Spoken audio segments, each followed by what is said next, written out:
Hello everybody, Colesaurus Dickinsoni here, and today I am here with a southern ringneck snake, also known as Diadophis punctatus. I think that's the scientific name, but correct me if I'm wrong. The southern ringneck snake is an extremely common snake where I live, which is Florida.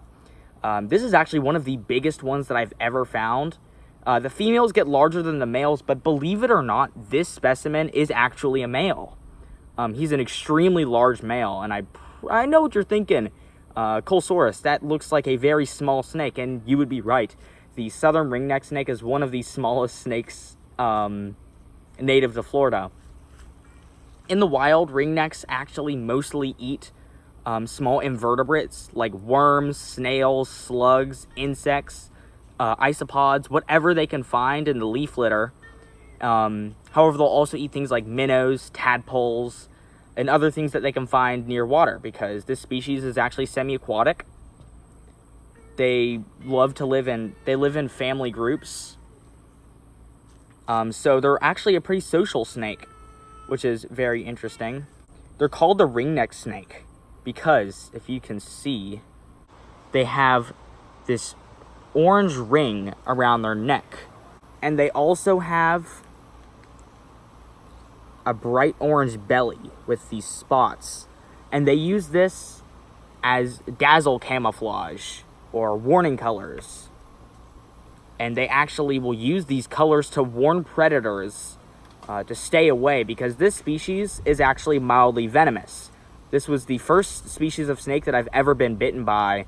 And yes, my hand did swell up. However, their venom is not designed for people, but it is actually designed to kill very small animals, mostly invertebrates.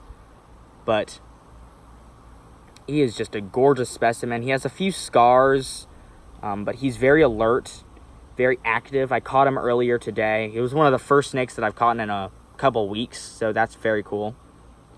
But he is just an absolutely beautiful specimen of a southern ringneck snake. So I think that we should go and we should release him by my koi pond, where I actually have a thriving group of ringneck snakes living, and this will introduce some fresh bloodlines into the population. And I do know that a group of frog eggs just hatched, so this little guy will have lots of food. And around the rocks there are tons of worms, and this guy will live out the rest of his days in my pond, and he will be a very, very happy snake. So without further ado, let's go release him. It's very small, but it gets the job done for my native species. And as I said before, the ringneck is semi-aquatic, and lots of these rocks will provide cover for him.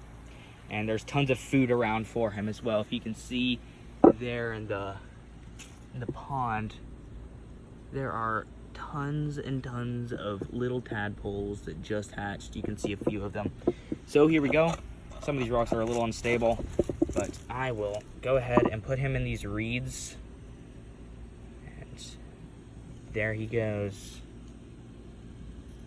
Just gonna go ahead and slither right under that rock. And there we go. There's a ringneck snake that has been released. And yeah, that's just about it. I just want to do a quick little video showcasing a little herp that I found. So without further ado, Colesaurus Dickinsoni, signing out.